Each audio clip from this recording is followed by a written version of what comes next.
आशा करता हूं आप सब बहुत अच्छे होंगे। मेरा नाम है सिद्धांत अग्निहोत्री, स्टडी ग्लोस पे आपका बहुत बहुत स्वागत है। दोस्तों, हम आरबीआई की इस पॉलिसी की बात करेंगे। जीएस पेपर 3 इकोनॉमी के लिए बहुत ज्यादा इंपॉर्टेंट है, बहुत ही ज्यादा। पेमेंट विजन 2025 कुछ ऐसा होने वाला है। आरबीआई ने यह विजन दिया था 17 जून को, आज से एक हफ्ते पहले। और दोस्तों, इतना जबरदस्त, मतलब समझिए भारत डिजिटल पेमेंट के मामले में बदलने वाला, क्रांति आने वाली है। याद रखिएगा, इसमें मैं एक एक चीज आपको समझा दूंगा, सब चीज। बहुत सारी टेक्निकल चीजें हैं, बहुत सारी। पूरी इकोनॉमी जो इंपॉर्टेंट है ना, मैं क्यों बोल रहा हूं ये जीएस पेपर 3 के लिए इतना इंपॉर्टेंट है, क्योंकि सारे डिफिकल्ट टर्म्स मैं आपको बहुत ही आसान तरीके से समझा दूंगा। तो इस लेक्चर को पूरा देखना। बहुत मारूंगा वरना नहीं भाई, मैं बहुत ही अहिंसा का पुजारी हूं।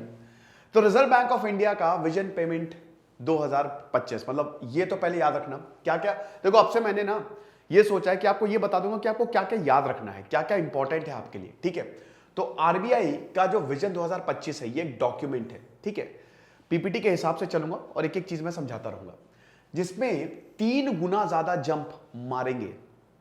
3 फोल्ड, एक नहीं, दो नहीं, सीधा तीसरी, एक से सीधा तीसरी सीढ़ी पे ये जंप मारेंगे। ज्यादा दूर नहीं है, बस 3 साल में 2025 में ये हो जाएगा। अभी क्रेडिट कार्ड का यूपीआई वाला तो आपने देख ही लिया था। क्रेडिट कार्ड को यूपीआई से लिंक किया जा रहा है। अभी तक खाली अब डेबिट कार्ड का ही इस्तेमाल करते थे ना यूपीआई में, अब क्रेडिट कार्ड का भी इस्तेमाल कर सकोगे। बहुत ही बढ़िया है। उसमें हालांकि ये भी है, अब ये बहुत ही प्रोग्रेसिव स्टेप है। इसका मतलब क्या है?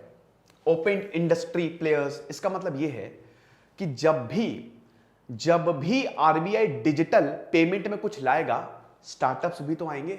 अश्नीर ग्रोवर का नाम क्यों है? 2016 के बाद से जो ये डिजिटल रेवोल्यूशन आया है, फोन पे, गूगल पे, अरबपति हो गए हैं लोग, खरबपति हो गए हैं लोग। समझ रहे हो? तो जितना ये डिजिटल ट्रांजैक्शन बढ़ेगा ना, अभी जैसे पे लेटर, बाय नाउ पे लेटर, कितनी सारी कंपनीज आ गई और कितना पैसा कमाया उन्होंने, तो उतने प्राइवेट प्लेयर्स भी तो आएंगे, उतनी आपको रोजगार मिलेगा। तो 17 जून को उन्होंने बहुत सारी बातें की। अब देखिए इसमें क्या क्या है। Ring fencing of domestic payment system, मतलब पेमेंट सिस्टम अभी बहुत स्कैटर्ड है, उन सबको एक जगह ले आओ, सबको एक जगह ले आओ। फिर उसके बाद domestic processing of payment transaction, जैसे मैंने आपको मर्चेंट डिस्काउंट रेट के बारे में आपको बताया था। ठीक है, जैसे मान लीजिए कि आप 100 रुपए का कोई सामान देते हो। अगर आप 100 रुपए का कोई सामान खरीद रहे हो कार्ड से, कार्ड स्वाइप किया आपने, तो मर्चेंट के ये पीओएस होती है, पॉइंट ऑफ सेल। ठीक है, ये पीओएस होती है, यहां पे आपने कार्ड स्वाइप किया, 99 रुपए तो मिलेंगे, लेकिन 1 रुपए जो है वो पेमेंट सिस्टम के पास चले जाएंगे। अब इस पेमेंट सिस्टम में कौन कौन होता है? जिस कंपनी का आपके पास कार्ड है, ठीक है, जिस कंपनी का पीओएस है ना, और बाकी मर्चेंट, तो इनके पास अब जो जिस कंपनी का कार्ड है ना, उसके वो सबसे ज्यादा परसेंटेज लेता है। 1 रुपए भी डिवाइड होता है ना, तो जिस कंपनी के, जैसे वीजा, मास्टर, सबसे ज्यादा वो ले जाएंगे। एक एग्जांपल के तौर पे बता रहा हूं, अब वो बाहर के हैं, लेकिन अगर भारत का पेमेंट सिस्टम आ जाए तो हम इस चीज को कम कर सकते हैं। हम जितना ज्यादा डिस्काउंट देंगे, जितना ज्यादा परसेंटेज को कम करेंगे, लोग उतना ज्यादा पेमेंट करेंगे ना, कि भाई खर्चा नहीं है, इसी से पेमेंट करेंगे हम। एग्जाम्पल के तौर पे जैसे अभी देखिए आप क्या होता है। अभी आप जैसे कोई चीज खरीदने जाते हैं, तो अगर आप कोई चीज खरीदने जा रहे हैं, ऑनलाइन खरीद रहे हैं, या जैसे एसी खरीद रहे हैं 40-50 हजार का, 50 हजार का, 1.5 टन का आपने कोई खरीदा एसी, तो आप चाहेंगे वो आपको ईएमआई पे मिले। लेकिन जब आप देखेंगे अरे इंटरेस्ट पड़ रहा है यार, इंटरेस्ट है 60,000 रुपए, 10,000 रुपए एक्स्ट्रा, हट हम नहीं लेंगे, हमको नहीं लेना। फिर वो आपसे बोलेगा अरे सर क्रेडिट कार्ड नहीं तो बनवा लो ना, क्रेडिट कार्ड से करो, इंटरेस्ट नहीं पड़ेगा, जीरो कॉस्ट ईएमआई। तो आप बोलोगे चलो ठीक है क्रेडिट कार्ड बनवा लेते हैं। लेकिन वही सुविधा अगर आपको डेबिट कार्ड में मिल जाए तो, आमतौर पे बैंक टू बैंक रेफर करता है, लेकिन आपको सारे डेबिट कार्ड में मिल जाए तो मजा आ जाए। तो ये करेगा पेमेंट विजन 2025 आते आते आपको ऑप्शन बहुत सारे मिलेंगे। किसी भी बैंक को स्वाइप करो, डेबिट कार्ड से भी जीरो कॉस्ट ईएमआई। ठीक है, अब उसके बाद important guidance from the board for regulation supervision of payment and settlement system of the RBI. ये भी इतनी सारी चीजें हो रही है ना, प्रॉपर गाइडेंस चाहिए, रेगुलेशन चाहिए। पिताजी आंख मूंद के सो रहे हैं, बेटा गुल खिला रहा है, ऐसा नहीं होगा। आरबीआई का पीछे डंडा रहेगा, जहां कुछ किया मारेगा आरबीआई। रेगुलेशन बहुत जरूरी है। आया क्या बिटकॉइन? बबल था, बिटकॉइन फटता जा रहा है, अब देख रहे हो ना कितना लॉस हो रहा है। नहीं आया बिटकॉइन। रेगुलेटरी फ्रेमवर्क बहुत ज्यादा जरूरी है। तो ये जितने भी डिजिटल इनोवेशन होंगे उसके ऊपर आरबीआई बैठा है कि हम देखेंगे कुछ गलत तो नहीं हो रहा है, और जहां आरबीआई होता है वहां गलत हो ही नहीं सकता। Payment vision 2025 is presented across 5 anchor growth post. अब देखिए इसमें 5 चीजें क्या। सबसे पहले तो इंटीग्रिटी। इंटीग्रिटी तो भैया अगर इंसान में नहीं तो इंसान ही टूट जाए, ये तो पेमेंट सिस्टम है। इंक्लूजन, सबको लेके आना, समावेश करना खुद का। इनोवेशन तो होगा ही होगा, नई नई तकनीकें आएंगी। इंस्टीट्यूशनलाइजेशन, ये जितनी भी चीजें हैं, बैंक पीछे है ना, बैंक के थ्रू आप करोगे, किसी पर्टिकुलर कंपनी के थ्रू आप करोगे, इंस्टीट्यूशंस के थ्रू आप करोगे, और फिर इन्हीं पेमेंट सिस्टम को इंटरनेशनलाइज करना। ये 5 में पूरी इकोनॉमी आ गई डिजिटल पेमेंट की। थीम क्या है? E payment for everyone, everywhere, every time. 4 is. E payment, पहला ई हो गया इलेक्ट्रॉनिक पेमेंट, हर किसी के लिए। दूसरा ई हो गया हर जगह। तीसरा ई हो गया और हर समय। कहीं पे भी गांव में जा रहे हो, शिट पर्स नहीं लाया यार, कैश चला जाएगा, चलो ई पेमेंट करते हैं, तड़ाक। ये गोलगप्पे खा रहे तो गोलगप्पे वाले भी क्यूआर कोड रखने लगे हैं। 5 रुपए में आपने ई पेमेंट कर दी। तो e payment for everyone, every time, everywhere, है ना, मतलब ये 4 ईज हो गए आपके। अच्छा, अब एक यू देख लो। यूपीएससी का जो हमारा कोर्स है, बहुत ही शानदार कोर्स है। लिया कि नहीं अभी तक आपने? मुझे पता नहीं लिया होगा। सेल खत्म होने वाली, फिर आप बोलोगे कि सर सेल खत्म कर रहे हो, तो फटाक से ले लो, आपके पास अभी टाइम है। ऑप्शनल हमने हिस्ट्री का निकाला है, पीएसआईआर का निकाला है। इससे पहले जिस प्लेटफॉर्म पर सोहेल सर पढ़ाते थे वहां पे यही ऑप्शनल 50,000 का बिकता था। हमने इसी सेम ऑप्शनल को 10,000 का रखा है, तो क्वालिटी बहुत ही जबरदस्त। अभी इसी वक्त कोर्सेज को अवेल करो। यूपीएससी 2023 कूपन कोड यूज कर लो, बस ले लो, बाकी जिम्मेदारी हमारी। खुद मेरी पर्सनल गाइडेंस है यार। तो ये कोर थीम है और विजन वही है, safe, secure, fast, convenient, accessible and affordable payment option. 6 attributes हैं भाई। सेफ, लोगों को लगता है कि सेफ नहीं है। डिजिटल ट्रांजैक्शन के साथ साथ आप ये भी तो देखो, डिजिटल फ्रॉड भी तो बढ़ रहे हैं। जमतारा वेब सीरीज देखी कि नहीं? सर आपके फोन में एक ओटीपी आया होगा, अगर आप ओटीपी नहीं बताएंगे तो आपका आधार जो है वो एक्सपायर हो जाएगा, आपका बैंक अकाउंट बंद हो जाएगा, आपके बैंक अकाउंट से सारे पैसे चले जाएंगे। हाँ मैं बता रहा हूं ना, ओटीपी, सारे पैसे साफ। अमिताभ बच्चन तब नप गए थे इसमें, बड़े बड़े पॉलिटिशियन तक नप गए थे, पुलिस खुद नप जाती है, पता नहीं लगा सकते। तो इसीलिए सेफ्टी बहुत ज्यादा जरूरी है। जब तक इंफ्रास्ट्रक्चर सेफ नहीं होगा तब तक कैसे काम चलेगा? सेफ्टी, सिक्योरिटी, बहुत जल्दी, तुरंत, वेट नहीं करना है, फटाक से, ठीक है।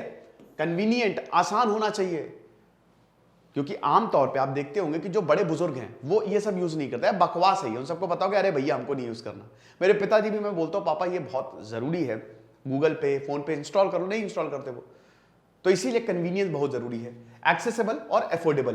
क्योंकि देखिए आप कोई भी सर्विस लेते हो ना, उसका पैसा सब फ्री में थोड़ी ना होता है बेटा, सबके हिडन चार्जेस होते हैं। तो ये 2025 है, क्या है अब आप देख सकते हैं कि अफोर्डेबल पेमेंट ऑप्शन, जैसा कि मैंने आपको बताया। देन उसके बाद geo tagging of digital payment, infrastructure and transaction, revisiting guidelines, ये तो ठीक है। अच्छा, प्रीपेड पेमेंट इंस्ट्रूमेंट क्या होता है? अरे यार मोबाइल, आप अब जैसे प्रीपेड मतलब पहले से ही पे कर दिया। जैसे आप अपना मोबाइल रिचार्ज कराते हो ना, तो क्या करते हो, आपने 500 रुपए दिए, 3G आ गया, तो 500 रुपए आपने पहले दे दिए, बाद में उसकी सर्विसेज शुरू हुई, ठीक है, होता है कि नहीं? ये प्री पेमेंट है। आप अपने घर में रह रहे हो, किराए पे रह रहे हो, आप पहले की किराया दे दिया, एडवांस में पेमेंट कर दिया, वो चल रहा है, 1 महीने के लिए आपने सर्विस ले ली। तो प्रीपेड पेमेंट इंस्ट्रूमेंट इनकी भी गाइडलाइंस को देखेगा। क्यों? क्लोज सिस्टम का समझ है? क्लोज्ड पीपीआई का मतलब क्या है? क्लोज्ड पीपीआई का मतलब ये है कि अगर मान लो जैसे मैं तुमको सर्विस दे रहा हूं, क्लोज मतलब ये समझ ही लो, क्लोज मतलब वो बाहर के लोगों के लिए नहीं है। सिद्धांत अग्निहोत्री सर अगर आपको सर्विस दे रहे हैं और अब आप मुझे से सर्विस लोगे, ठीक है, अब आप यही पैसा अगर आप चाह रहे हो कि किसी और की सर्विस ले लो ना, ऐसा नहीं होगा। क्लोज मतलब मैं तुम्ही से कारोबार करूंगा, तुम किसी से नहीं कर सकते, ठीक है। तो ये क्लोज्ड पीपीआई होता है, इसको भी तोड़ा जाएगा। सेम पैसे पे आप कहीं से भी कुछ भी कर लो, किसी भी, जैसे क्या होता है कि अब जैसे डिजिटल पेमेंट है, अब आपने देखा कि अगर आप ने मान लीजिए कि कोई फैसिलिटी ली, अब आपने देखा एक ही मर्चेंट आ रहा है, ठीक है, लेकिन अगर इसको हटा दे क्लोज्ड को तो क्या आएगा, बहुत सारे मर्चेंट्स आपको दिख जाएंगे, किसी का भी बहुत सारे ऑप्शंस हैं आपके पास, तो ये इसको भी हटाना है, ठीक है। फिर उसके बाद रेगुलेशन बहुत ज्यादा जरूरी है। जितने भी इंटरमीडिएरीज हैं भैया, बीच में होता है ना, जैसे आप अब मान लीजिए आपको किसी को पैसा देना है ना, आपने मस्त प्रॉपर्टी खरीदी 50 लाख की, किसी को प्रॉपर पैसा दिया, लेकिन वो पैसा कैसे दोगे, चेक के थ्रू, तो बीच में बैंक है ना जो इस पेमेंट को प्रोसेस करेगा, तो वो इंटरमीडिएरी हो गया। सब कुछ बहुत ही आसानी से समझाता चल रहा हूं, ठीक है। अब जैसे क्रेडिट कार्ड और क्रेडिट कंपोनेंट्स हैं, क्रेडिट कार्ड को जैसे अभी आरबीआई का डिसीजन आया था कि हम इसको यूपीआई से लिंक कर देंगे क्रेडिट कार्ड को, तो कितनी बड़ी बात हो जाएगी अगर आप यूपीआई से लिंक कर दोगे, ठीक है। देन उसके बाद चेक ट्रंकेशन सिस्टम की बात हुई है। चेक ट्रंकेशन सिस्टम मतलब क्या, अभी आप क्या करते हो, चेक लेके जाते हो, बहुत जरूरी काम है, अरे यार चेक लगाना है यार, अभी तक तुमने चेक नहीं दिया, तो गए वहां पे स्टेट बैंक ऑफ इंडिया में चेक लिख रहे हैं, लंबी लाइन है, खैर चेक तो आपको ड्रॉप करना पड़ता है, लेकिन कई बार लगाने के लिए आपको लाइन में लगना पड़ता है यार, अच्छा खासा 2 घंटे वेस्ट हो गए। सीधा फोटो खींचो, बैंक को दे दो, ये होता है चेक ट्रंकेशन सिस्टम। आपको फिजिकल जाना ही नहीं, फोटो से ही सब कुछ हो जाएगा, इमेज कैप्चर हो जाएगी, बैंक अपने आप, MICR होता है ना, अपने आप प्रोसेस कर लेगा, मैग्नेटिक इंक कोड रीडर, अपने आप बैंक उसको रीड कर लेगा। चेक ट्रंकेशन सिस्टम जिसको कहते हैं, including one nation one rate clearing settlement perspective and creating payment system for processing online merchant payments. समझ रहे हो, तो इंटरनेट और मोबाइल बैंकिंग यूज करके आपके घर में, आपके मोबाइल में बैंकिंग होगी। किसी भी चीज के लिए, चाहे आपको पेमेंट करना हो, चाहे अकाउंट खुलवाना हो, बैंक जाने नहीं, अभी भी काफी हद तक चीजें ऑनलाइन होंगी, बट आपके सिग्नेचर चाहिए होते हैं। इससे हो सकता है ये भी सॉर्ट आउट हो जाए। हालांकि अभी इसमें बैंक अकाउंट के बारे में तो ये सिर्फ डिजिटल ट्रांजैक्शन के लिए बात कर रहे हैं, लेकिन डेफिनेटली 2030 आते आता ना ये भी सॉल्व हो जाएगा। आप अमेरिका में आपको कहीं बैंक अकाउंट खुलवाना है, इंडिया में तो आप आराम से वहां पे बैठे बैठे अकाउंट खुलवा सकते हो, नो नीड टू। और ये बहुत जरूरी भी है, क्योंकि ये फिजिकल प्रेजेंस ना, इसमें बड़ी दिक्कत होती है, उधर को उस काउंटर पे जाओ, अरे उस काउंटर पे जाओ, अरे उसका पूरा काउंटर, पूरा बैंक घूम लेते हैं और तब भी काम नहीं होता, ठीक है। देन उसके बाद ये बहुत इंपॉर्टेंट है, बुक नाउ पे लेटर या बाय नाउ पे लेटर। ये बहुत तेजी से आगे बढ़ रहा है, इसके लिए भी गाइडलाइन, भाई अच्छा तो है बाय नाउ पे लेटर, लेकिन बेटा ये भी तो है ना, इसमें बहुत धांधलियां भी हो रही हैं। बाय नाउ, तुम्हारे कोई ससुर बैठे हुए हैं क्या जो तुमने पहले पैसा दे दिया और मस्त, नहीं यार, इसकी भी गाइडलाइंस होती हैं, बट स्टिल बहुत शानदार है। बाय नाउ पे लेटर क्या है, इट्स इंस्टॉलमेंट लोन। आपने कोई मस्त 20,000 की चीज देखी, अब आपके पास पैसा नहीं है, लेकिन आपको पता है पैसा आ जाएगा, आपने अपने डेबिट क्रेडिट कार्ड को लिंक किया और आपने खरीद लिया, ठीक है। 1 महीने बाद से उसकी इंस्टॉलमेंट जो है वो बंद जाएगी और उसके बाद पैसा जो है वो कटने लगेगा, समझ रहे हो। तो इसीलिए ये न्यू पेमेंट मोड है। अब इसमें क्रेडिट कार्ड आपका, यूपीआई, नेट बैंकिंग, सब इससे आपका कनेक्टेड है, पैसा कटेगा ना, मेन तो पैसा होता है। और ये सारी कंपनीज हैं। अब आप देखिए ये BNPL का कितना तेजी से कारोबार बढ़ रहा है, 24.7, 19.8।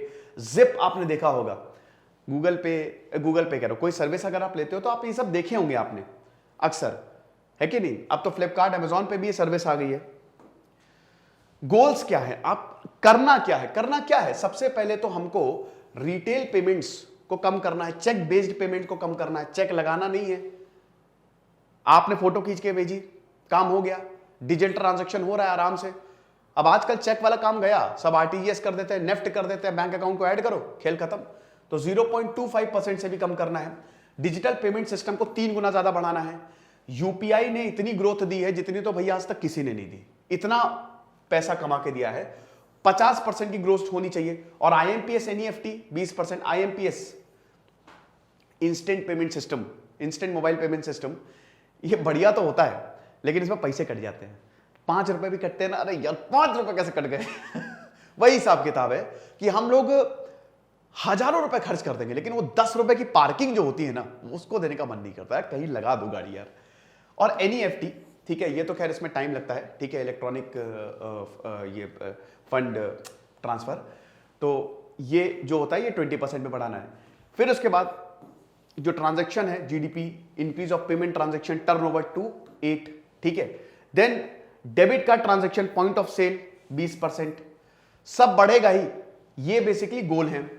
डेबिट कार्ड यूसेज सरपास कर दे, ठीक है। देखिए क्रेडिट कार्ड और डेबिट कार्ड, क्रेडिट कार्ड लोग कम यूज कर रहे हैं, डेबिट कार्ड लोग ज्यादा यूज कर रहे हैं। डेबिट कार्ड तो सभी का होता है, क्रेडिट कार्ड उतने लोगों का नहीं होता है। क्यों नहीं होता है? क्योंकि क्रेडिट कार्ड हर किसी को इश्यू नहीं किया जाता। क्रेडिट कार्ड समझ रहे हो ना, तुम उधार पे चीजें ले रहे हो, तो तुम चुका भी तो पाओ। तो तुम्हारा बैंक स्टेटमेंट देखेंगे, तुम्हारा ITR देखेंगे। अब तुम्हारे पास इतनी इनकम नहीं है तो तुमको क्रेडिट कार्ड नहीं देंगे। देन उसके बाद जैसा कि मैंने बताया प्री पेमेंट, ये जो इंस्ट्रूमेंट है ये 150% तक बढ़ाना, इस पे बहुत ज्यादा फोकस किया जाएगा। Then card acceptance infrastructure 2.5 lakh तक बढ़ाना। Registered customer base mobile based जो है 50% तक बढ़ाना। फिर कैश इन सर्कुलेशन, इसको ही तो कम करना है। तुमको मैं एक चीज बताता हूं, मेन क्या है, मेन मोटिव पता है क्या? ब्लैक मनी को हटाना। कैसे? टैक्स बेनिफिट के लिए आप टैक्स प्लानिंग करोगे, लेकिन टैक्स चोरी के लिए तुम कैश निकालोगे, है ना? तुम्हारे पास मान लो 1 करोड़ रुपए है। अब तुमने क्या बोला? तुम्हारा सीए बोलेगा अरे इनकम टैक्स के दायरे में आ जाओगे, बहुत 30% की स्लैब में आ जाओगे, पैसे निकालना शुरू कर दो। तुमने कैश निकालना शुरू कर दिया और तुमने उसके बाद बता दिया कैश यहां खर्चा हुआ, वहां खर्चा हुआ। सिंपल। वो तुम्हारा ब्लैक का पैसा है, लेकिन ब्लैक का पैसा व्हाइट में आसानी से लग जाता। Money laundering. डिजिटल पेमेंट में क्या होगा ना, सब ऑनलाइन हो रहा है, सब ऑनलाइन हो रहा है। और जब सब ऑनलाइन हो रहा है तो सब दिख रहा है। तो बेसिकली करप्शन को कम करना, भारत को एक क्लीन इकोनॉमी बनाना, यही तो मकसद है। Then achievements, regulatory sandbox. Sandbox मतलब नई नई टेक्निक्स, नए नए इनोवेशन जो डिजिटल पेमेंट के उसमें आ रहे हैं, ठीक है? तो इसका भी रेगुलेशन, अभी बहुत सारे एंटिटीज ने मतलब पर्चा भरा था, तो आरबीआई ने कुछ 8 को शायद सिलेक्ट किया है ना? देन उसके बाद सेंट्रलाइज पेमेंट सिस्टम, ये सब आप देख लीजिएगा। स्मॉल वैल्यू, ये तो खैर विजन 2019-2020 में जो अचीव किया अभी तक, ये विजन डॉक्यूमेंट आता रहता है, ये सब अचीव हो चुका है। ऑन टैप ऑथराइजेशन, अब तो ये सब आसानी से कर ही सकते हो कि आपको रिक्वेस्ट भेजी, फटाक से आपने टैप किया, पेमेंट हो गई। Phone based payment services, then regulatory organisation for payment system, तो ये सब आप देख लीजिएगा, ठीक है? RTGS, NEFT, NACH, ये सब बढ़ गया है। इसको मैं क्या बताऊं? तो ये यूपीआई, ये तो चलिए मैं आपको बता दूं, करोड़ों का लेन देन होता है भैया, करोड़ों का लेन देन।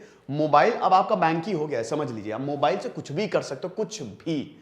और मोबाइल ये डेंजरस भी है, क्योंकि फ्रॉड भी तो बढ़ रहे हैं ऑनलाइन। मोबाइल खो गया तो बहुत टेंशन, इधर उधर फालतू की ऐप इंस्टॉल कर ली, बहुत टेंशन, वायरस डाल दिया, गया सब। कॉल पे OTP पूछ रहे हैं, अकाउंट खाली, तो उसमें भी सतर्क रहने की जरूरत है। ये देखने में अच्छा लग रहा है, but security is the key. I hope आपने 2 फैक्टर ऑथेंटिकेशन अभी पूरा अनेबल किया होगा हर जगह, नहीं किया तो अभी कर लो। ओके, ये लेक्चर था, और हमारे कोर्स को भैया अवेल कर लो फटाक से, वरना फिर क्लास वास मिस कर दोगे तो आप मेरे ऊपर चिल्लाओगे कि सर सेल भी खत्म कर दी, क्लास भी नहीं हो रही है। तो जल्दी से इसको अवेल करो। Thank you so much.